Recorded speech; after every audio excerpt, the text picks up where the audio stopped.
and it shaped my entire life, right? I kept watching Bishop teaching, and you know, my father used to mock us then and say, "Oh, this Shukuru Baba, you know, what will happen?" But today, by following those principles Bishop Oyedepo taught, has shaped my life, and privileged to also now be a more closer son that we get to interact time to time under his mentorship. I was privileged to see I received a call from him two Saturdays ago, and his mentorship has really helped. I'm giving us this foundation because we need to appreciate where we are. Are we together now? You can be in a place and not appreciate what you have. Are we together? You can have something and not value it.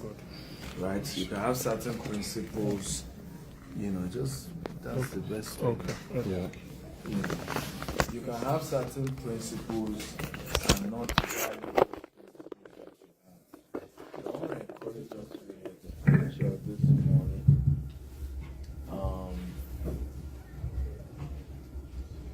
Do we have our Bibles or we don't?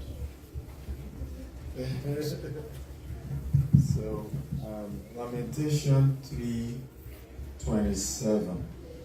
I learned this from God's servant as well.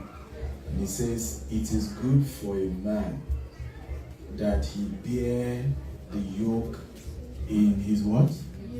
In its youth."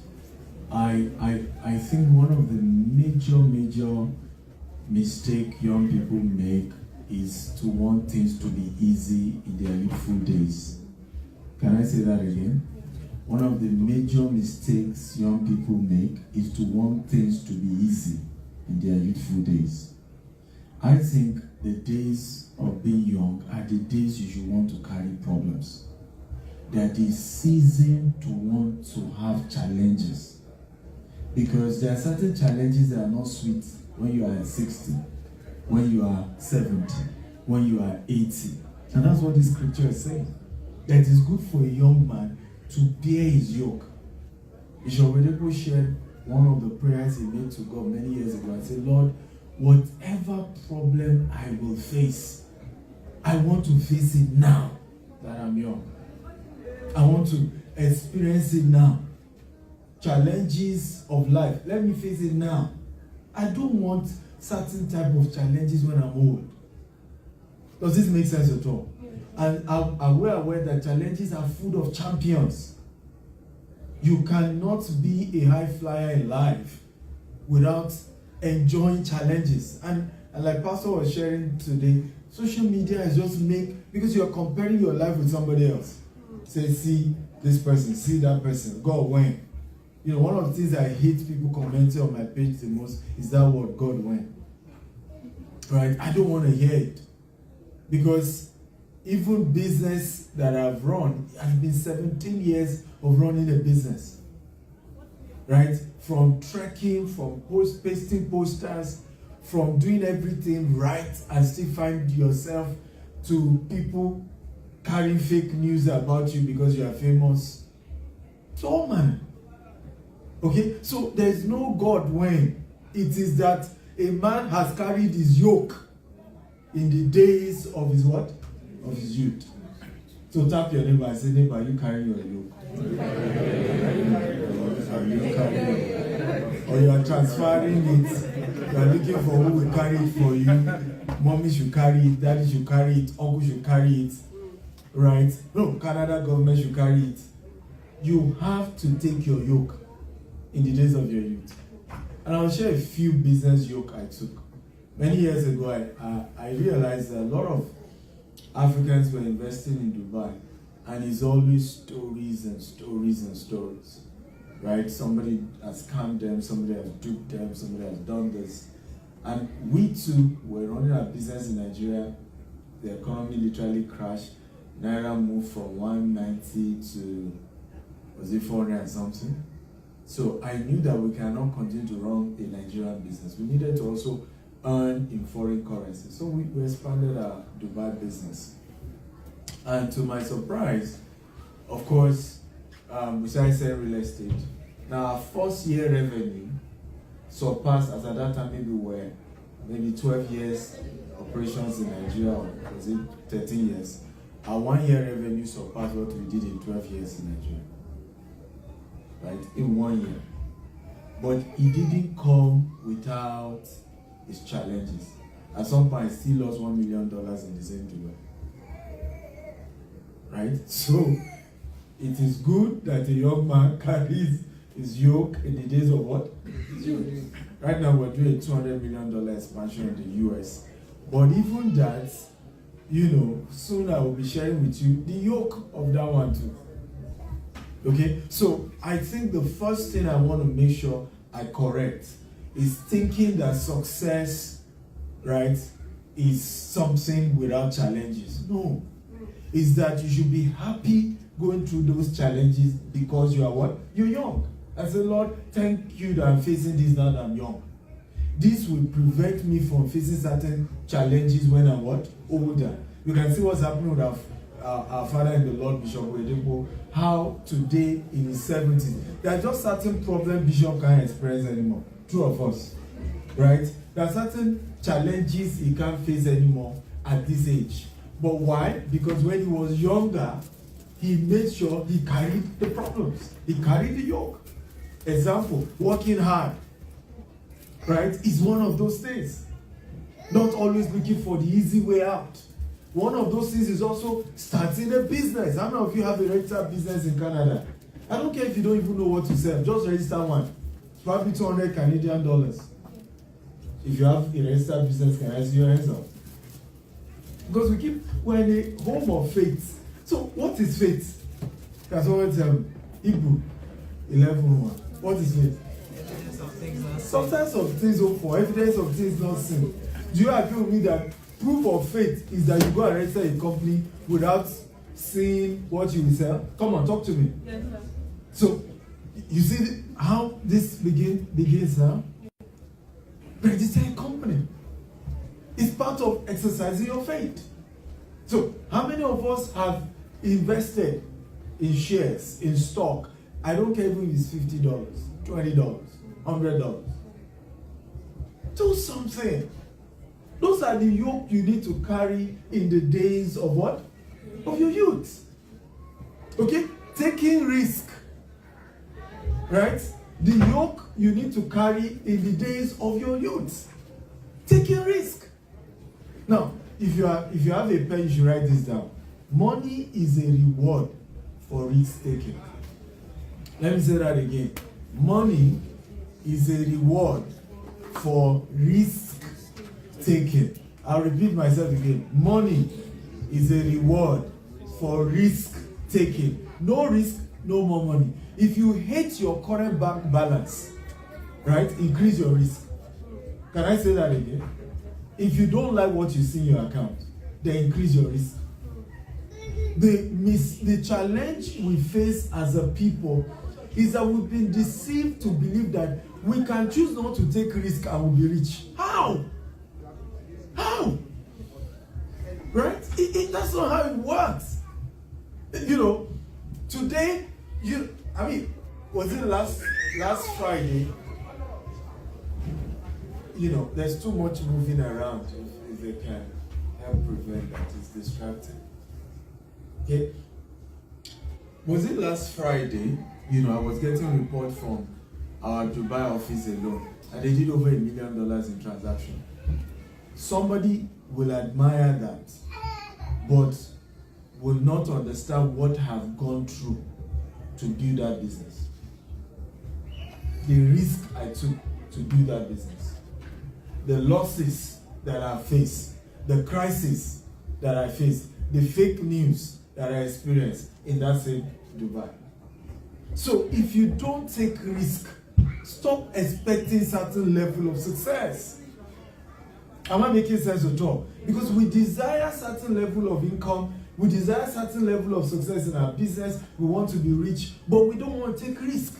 That is not scriptural. Now God said, Abraham, get thee out of thy father's house. What is that? Risk. To a place I will show you. He did not even show him. What kind of risk is that? How many of you obey the Holy Spirit when you hear such?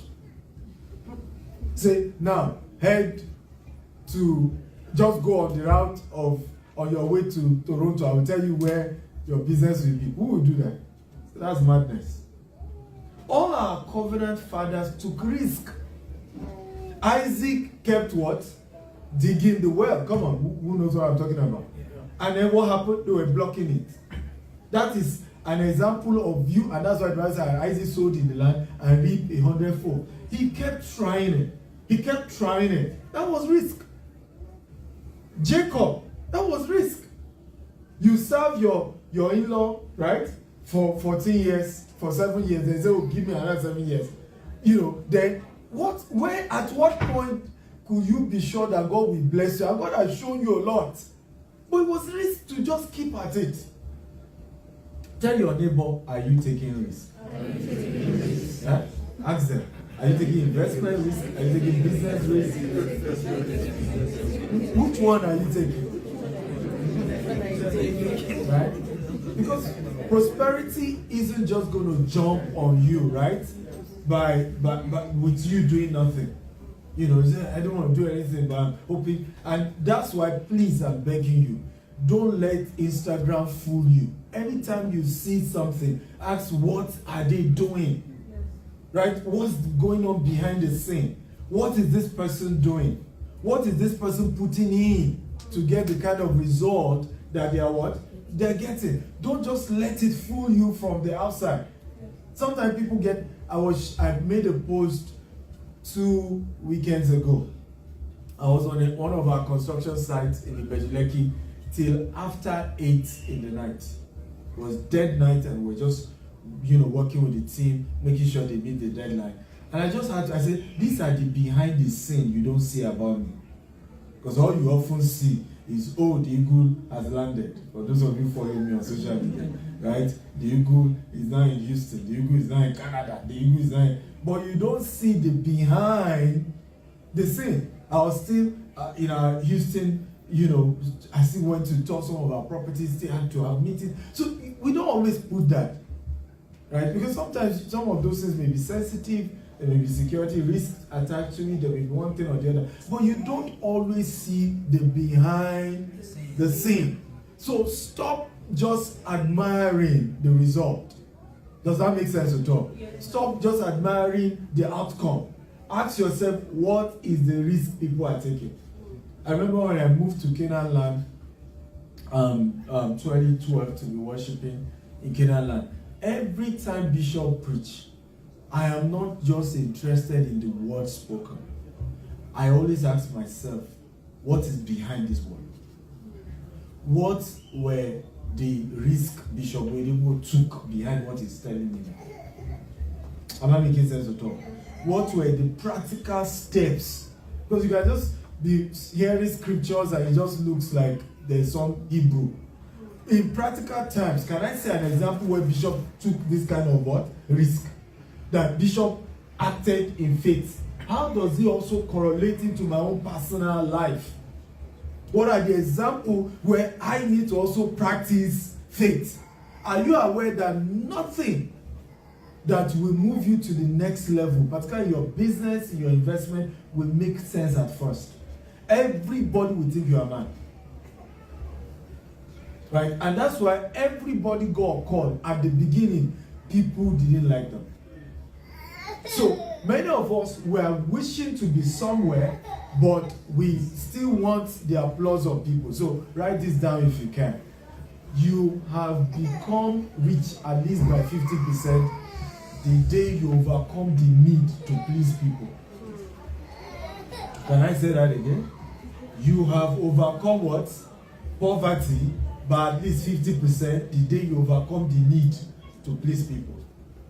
Because the reason why many of us are not taking the risk we need to take is that we're too conscious of what would my mother say, what would my cousin say, what would my family members say. I remember some few years ago, my older brother and my adopted mom made a confession to me. And they said, first of all, we are happy with your success today. So we want to make a confession. Do you know, myself and your brother used to sit and have meeting to say, can we prepare for Stephen to crash? Because we are not sure at the rate he's going. So we are happy that it didn't happen. And I'm intentionally telling you this because these are the genuine experiences you will have if you really want to go for the kind of success we are talking about. That even family members will genuinely be worried for you. Right? And it's not that they hate you. They are just looking at it because your path can't be normal. Right? Most of you don't know this story, but are you aware Bishop Oyedepo's father really had issues with what he was doing because he was a Muslim until he converted. And he was even the chief, head of the Islamic whatever where he was. So imagine your own son. You are the one known for a particular faith. And then your own son is now championing Jesus. Are we learning here? Are we learning at all? But at the end of the day, the man gave his life to Christ, and you can see the end of that story. So nobody will start a cause, right, and not face opposition. That's what I'm trying to say. And not face challenge, sometimes even by people close to you. And they are not doing it because they hate you. It's just that what the dimension seems strange, but that's also why you get a strange result. Does that make sense at all? Are you blessed this morning? Right? So young people, can we take over Canada? Can we? Yes, sir. Right? Can we stop giving excuses as to why, this Canada wishes in Nigeria? But you said you wanted to move to Canada. Right? If it wasn't you, your parents literally jackpot to put you in Canada and they believe they were doing the right thing, they were putting you in the right environment. So the question is, why can't you take up this nation and say, I'm going to take a sector, whether it's going to be tech, whether it's going to be real estate, whether it's going to be oil and gas, whether it's going to be minerals, pick up a sector and dominate it and champion it. Does that make sense at all? Yes. Because you keep saying our Father in the Lord praying for us that in his lifetime his own children will be greater than him. When will that happen if you don't take your cross? When? When will that happen? If you don't carry your yoke in the days of your youth. If you don't start now.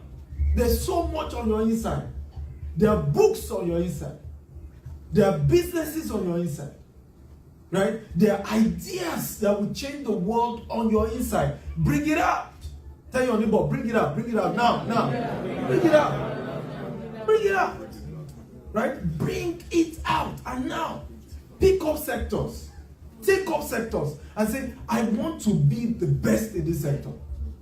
I made up my mind at some point. I said, in this real estate, I want to be the best. Nobody beats me to it. And I've said many times, even give me Sambisa Forest, I'll give you Dubai. And I mean it. Because you need to see some of the projects, it's thick forest and we're turning it to cities. But I decided to pick up a sector. So which sector are you taking?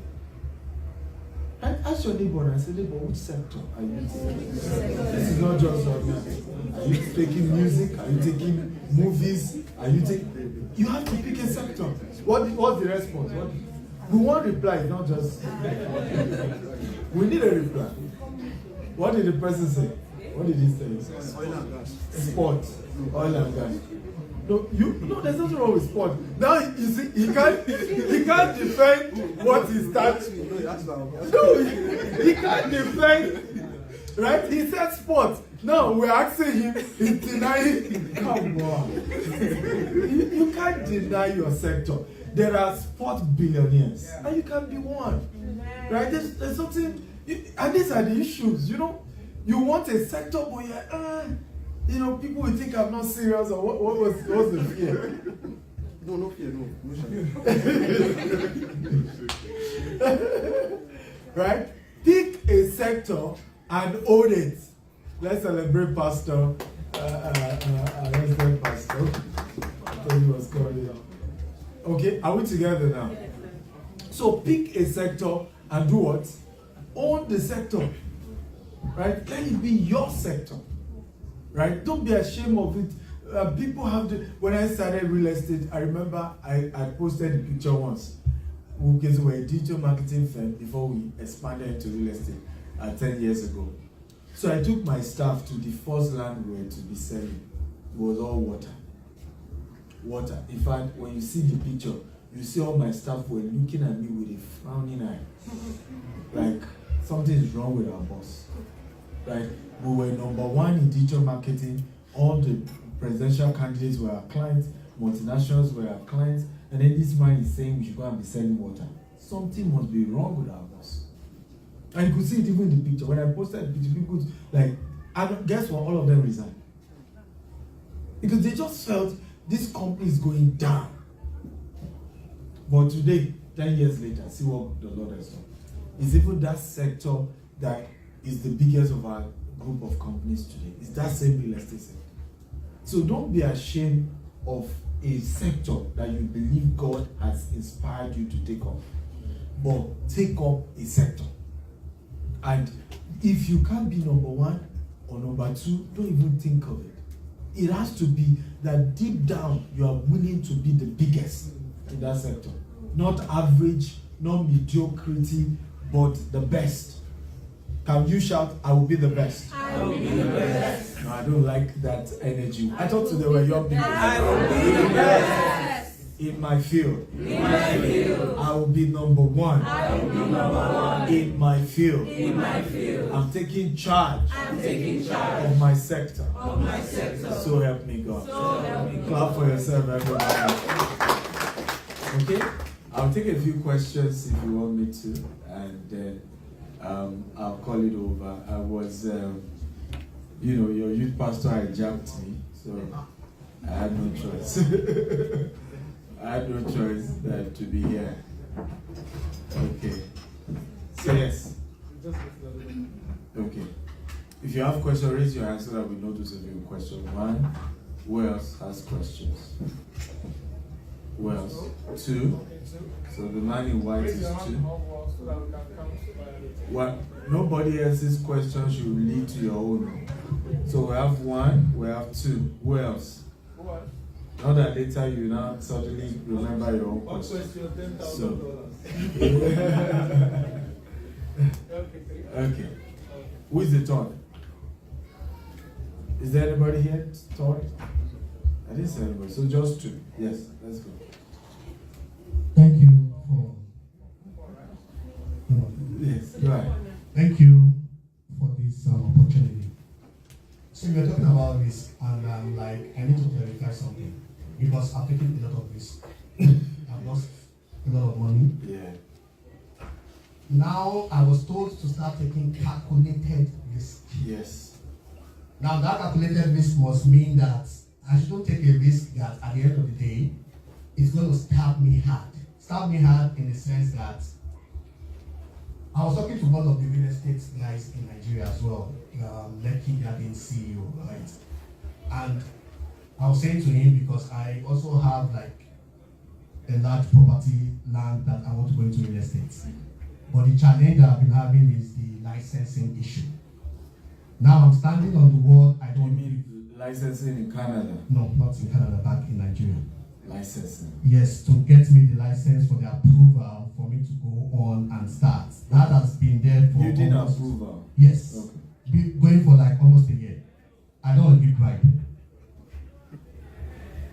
And I've been asking these genuine questions to people that are into the real estate. I need to know how do they do it that they don't give bribe, but they say I've opened the world, I'm still standing on faith, right? But it's getting to the point now where government is already there, right? Oh, you have to develop your land and all that. But the issue is, how do I break even to be able to stand on that faith, but don't give bribe in whatever I'm doing, and still see that result where I don't take risk?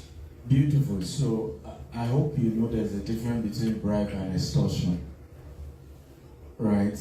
Somebody can extort money from you without your will. Right? So we must understand the difference. A bribe is I choose on my own to go and give somebody something so that they twist the thing in my favor. An extortion, right, is somebody demanding something against my will, else they're going to frustrate something and it's going to lead to huge issues, right? So you must understand the two.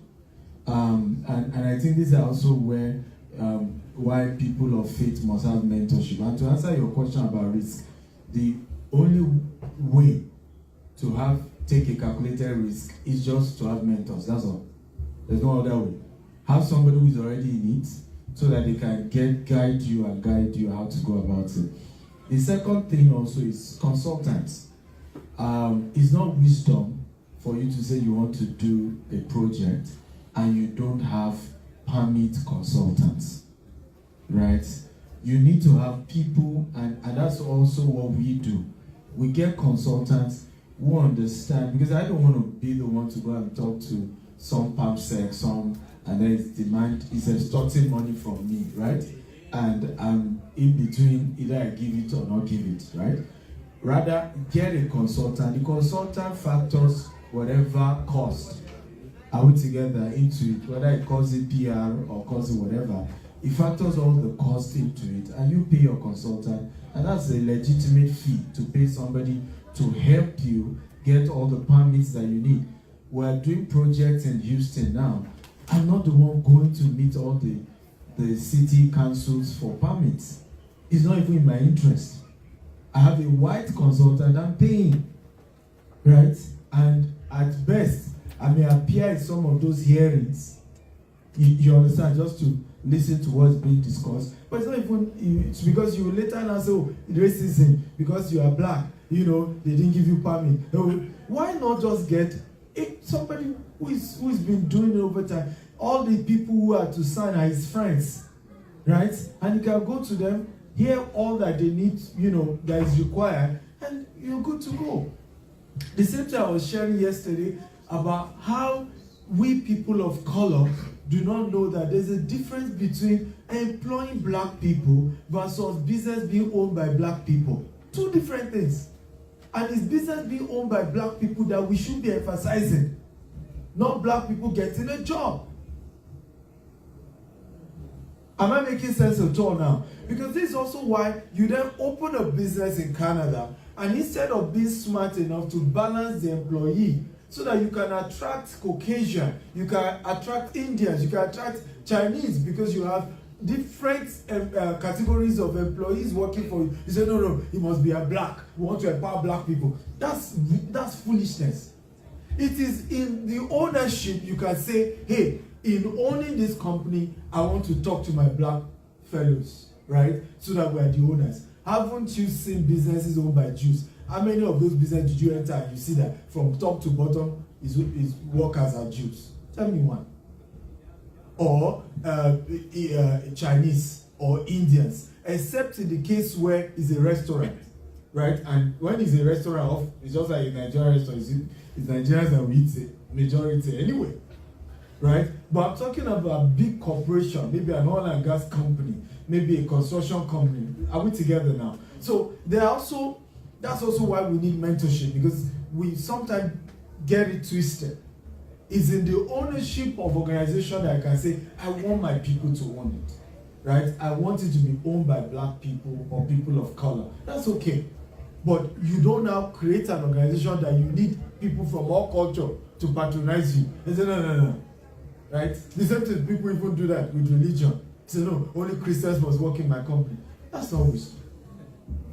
Right? Are you saying Muslims shouldn't patronize you? Right? You need people from all walk of life to be, to invest with your company. But you can choose to say, in terms of ownership, because ultimately the owners are the people who really own the organization and get the highest level of profit. Does that make sense at all? Because that's also what we are trying to push in our narrative, that we need to have black or colored owned businesses. Because it's the owners of the businesses that determine how the economy is run. I hope you know that. It's the owner of the businesses, right? It's not the workers, right? The worker can be loud when the union protests, but ultimately, it's the business owners that determine who is the next mayor. They bankroll the elections, right? They run the economy. In this Canada, what the Indians and the Chinese have done, we need to learn from them and how they practically influence the system. We need to learn from them, right? Because we haven't done that, right? When we come here, everybody's shouting, I need a job, $20 an hour. you know, and then the day you get $75 an hour, we cannot hear what. You know, you won't believe it. It was a miracle. So what should people like me that charge $2,000 an hour to coach say? I mean, at that point you now say, we don't know what he's using. Or he's charging too much. Or he's not trying to help people. Does that make sense at all? So there's so much more. And I think that is in two categories, and I shared that yesterday. Investment and business ownership. Those are the areas we want to push you people into. Be an investor or be a business owner, but don't also do it in isolation. Right? No mentorship, you know. For example, the person you were talking to was the right person to talk to. But I'm not going to give you all the secrets if you have not paid for mentorship or serve for mentorship, which is where we get it wrong. And I shared that yesterday as well.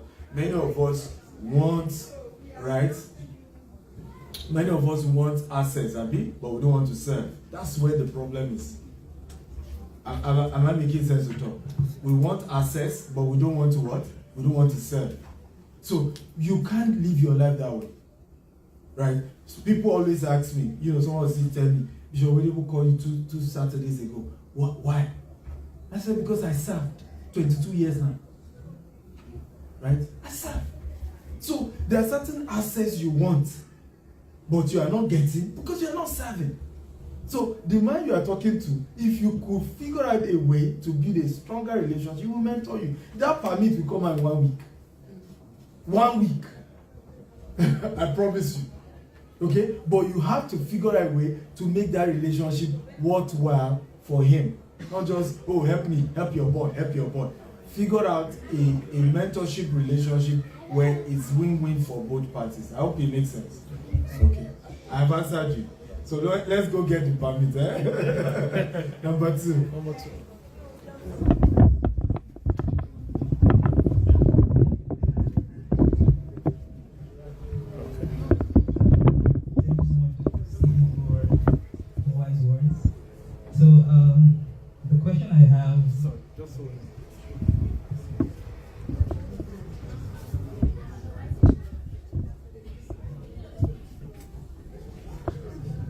Well, can we celebrate our resident pastor? Thank you, sir, for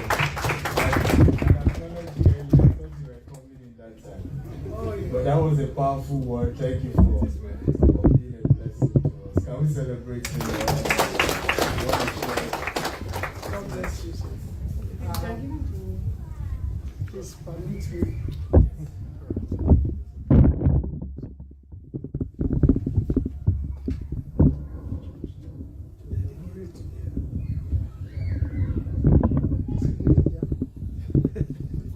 Today, so I will not be able to be here till the end. God bless you, everyone. So we have, it's a good news. We have a church in Berkeley. We are trying to.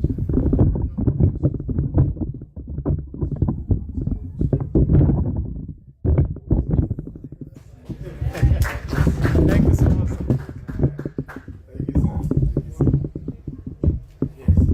So my question is like, what if you have like an idea that is out of this world? You've been having ideas and you've been working on them, but these ideas they need like funding to put it out there. You've registered businesses, you've taken proposals to the government, and they look at you like you're crazy because of the idea you're presenting is out of this world.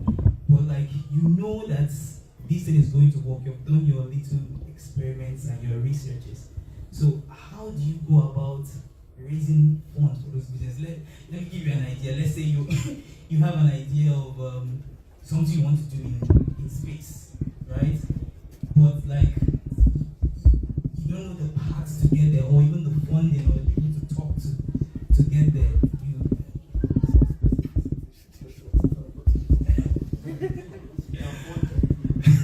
Okay, let's say you have like ideas in like robotics or human machine interaction or quantum satellites and stuff like that.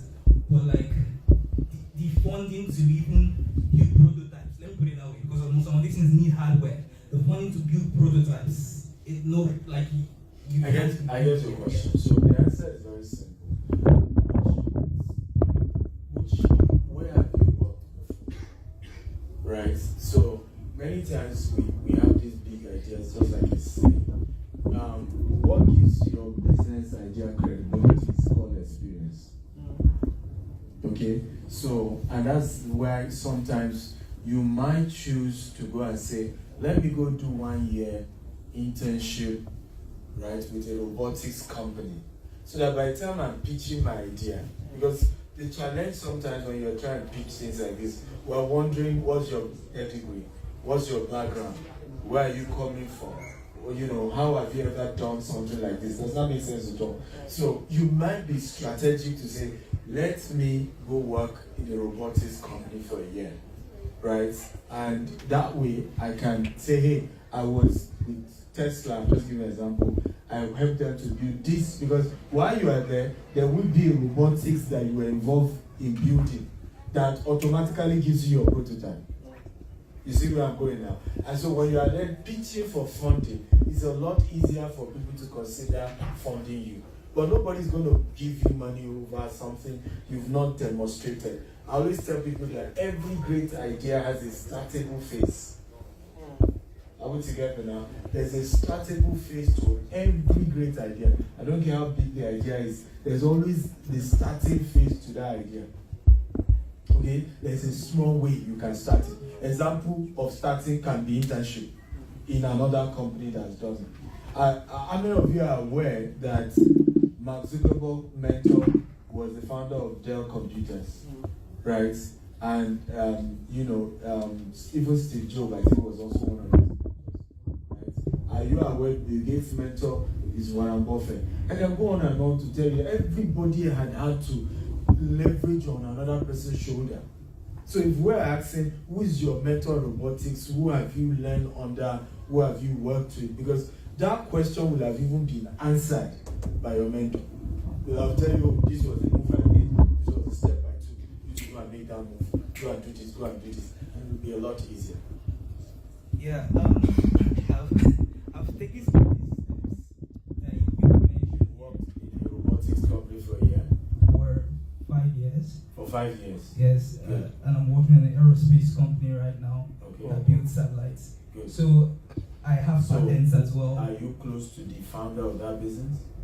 I was close to the founder of the robotics company. Like, we're very close, and I'm doing some of the things he's doing. I don't know if it's. I don't want to blame it on the economy of. Do you have a one-on-one interaction with him?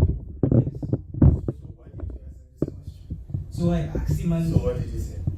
so he told me some of the things he did, like, applying for some of, like, government grants, Yeah. proposing those ideas to them, and I've been doing that. So And non-government grants has come. no one has come. So but I've been following the steps because he said that's how he Did you started. send him a draft of your pitch to the government grants? He helps me review them, because why I learned how to do that is I used to help him to write proposals as well for some of the grants that he got from the government. Even his first grant, I was the first person he hired from school to help him to build the project. Okay, send me your pitch. If I like it, I will help you raise funds. Thank you.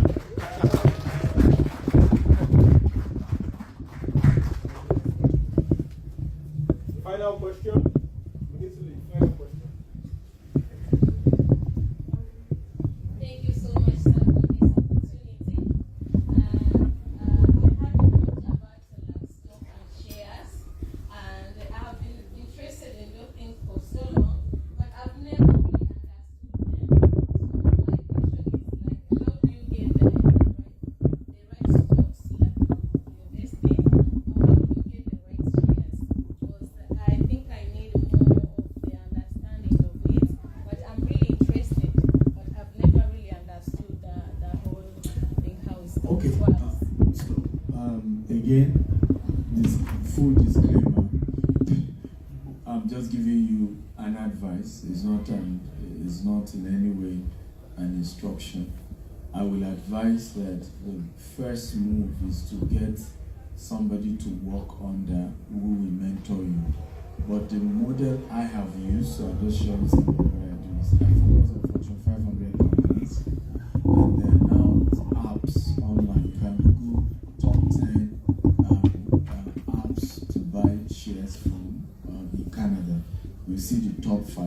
create your account, link your debit card or credit card to it, and you will be seeing all the various companies.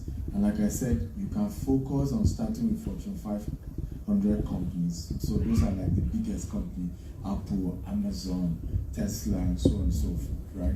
And you try, okay, I'm buying $100 worth of Apple shares today. The ultimate growth will only come from proper mentorship. Does that make sense? So that you don't just go and do this and then you lose money and then you say, you know, it's Dr. Steven that told me to buy. You know, I was still discussing with somebody there where a man, you know, bought some properties in Dubai through my recommendation, and you know, I think he didn't. They had a rule to say if he doesn't meet up with his payment, he will lose what he paid for. Right now, he's been calling my name all over the world. So now I'm being careful to put disclaimer out there. You didn't pay money to me. I referred a company to you. No, be so. You know the company you paid to. You signed their contract. Abi, now you are calling my name all over the world for what? So after I'm giving you the disclaimer, I am not recommending any company, okay? But I'm giving you an advice of what I've worked. Fortune 500 companies, you download some of these apps. I'll not even mention any of them. I know many by heart. You know, for example, it's the one that told me. You know, has shares in that company. You know, so speak anyhow. You know, but there are many of them. Just Google it. And then you can start with Fortune 500 companies and then gradually you start buying. But ultimately, get proper coaching. Right? I mean, there are a lot of people who mentor you, say, oh, these are the kind of companies to buy, these are to buy. And I do that as well, but privately and in charge as well. Right? Make sense? Okay.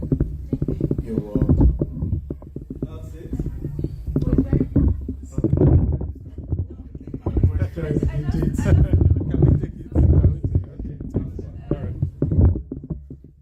Talked a lot about mentorship, so I wanted to ask, for tips or where we can find mentors. The only place I can think of is maybe an organization that we work in currently, or maybe LinkedIn. But I feel like you might have better options of where to find these mentors that can really guide us. So yeah, that's my question.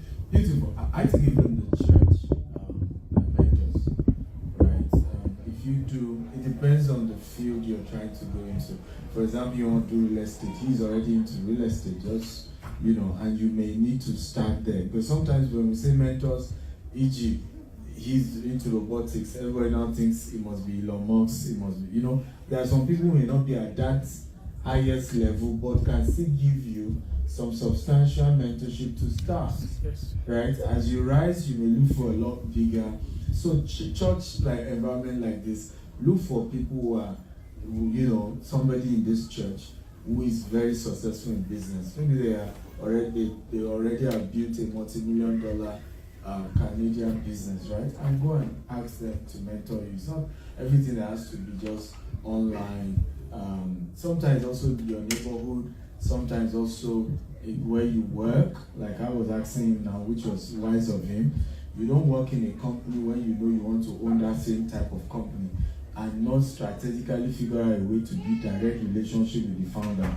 So he was wise to have done that, right? Because, you know, if you know you want to replicate that same company where you work, right?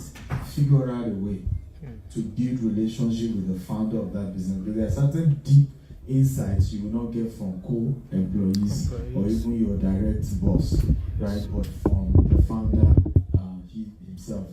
Another way is also via social media, like you said, LinkedIn. But don't just go there and you're following. Follow them, comment, do a review. Sometimes you can even do a review about somebody you want to build a relationship with and tag them, right? And you'll be shocked, some of them will then follow you back, right? So, you know, social media has made some things a lot easier now, a lot easier. If you keep, there's a guy for over a year, he will comment on every post. He will do. One day we had a dinner, I just invite this guy. You know, in fact, at some point, I don't needed money for business, I just gave him a gift, you know, and I told him I don't give money. But I can, and I gave him some money to support his business. But it all started with online. I just noticed he was always consistent. I never asked me for anything. Right? But I was so consistent that by myself, I said, this guy, I need to meet him. I've never met. So you could build mentorship that way, where you follow their page. And many of these very successful people don't even have a huge following. So it won't take too long for them to notice you. Right? Many of them just have 500 followers, they hardly comment. So if you are very active, oh, sir, this post blessed me. Oh, I noticed your company just did this. This is inspiring. You know, sometimes you do a whole piece about them and you tag them. I have done to a point where I do a portrait and I send to the person. Right? And we've never met. Okay? But you have to do something to get the attention of the person that wants to mentor you. Like I always say, there are two ways: you serve or you pay. Right? Either you have served or you have paid. But you have to understand that nobody will just wake up and want to mentor you, because you're not the only one asking for mentorship. Right? I get requests running to thousands every day. And I'm one man. Right? Even if I want, I cannot mentor 1,000. You see the point? So there has to be entry, there has to be some form of barrier. So we have coaching programs, you know, we have books, and that's why I've authored over 40 books. You know, read a book. You know, I used to remember when I heard Bishop say, why do you always want to sit down with me for mentorship? It's in the book. Like 5 minutes prayer, then go read the book. I didn't understand what Bishop was saying, but today I know. Right? So for me, everything I am doing, I've done, is in a book. Because I know that way. I have over 3 million followers across social media. There is just no way I can make all of them. There is no way. Right? But through books, they can read the book and pick certain lessons, and it becomes an easy way for them. I hope that helps. Thank you.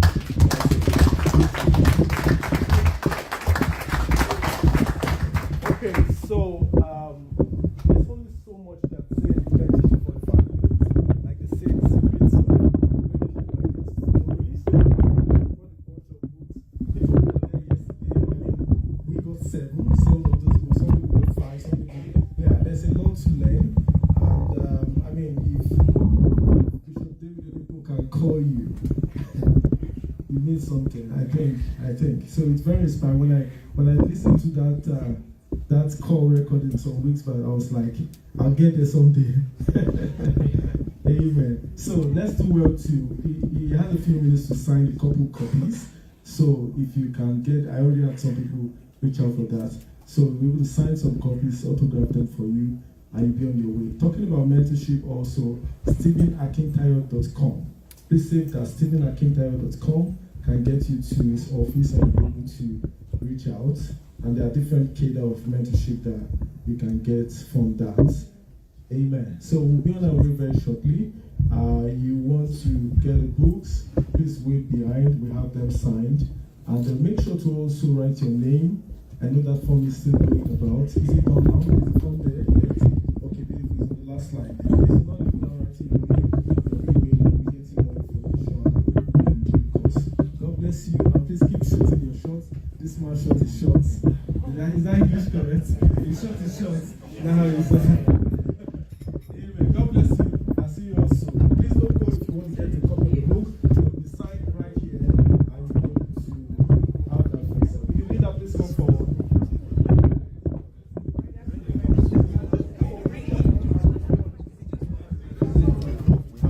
Yeah, we have all in the box. Yeah.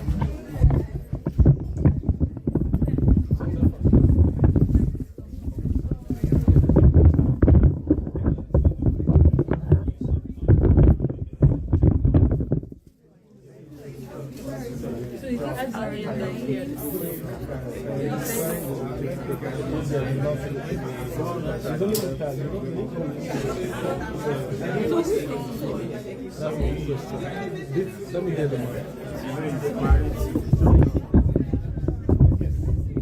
That's how Okay, you give it to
Yeah, let me get it. Hi, sir.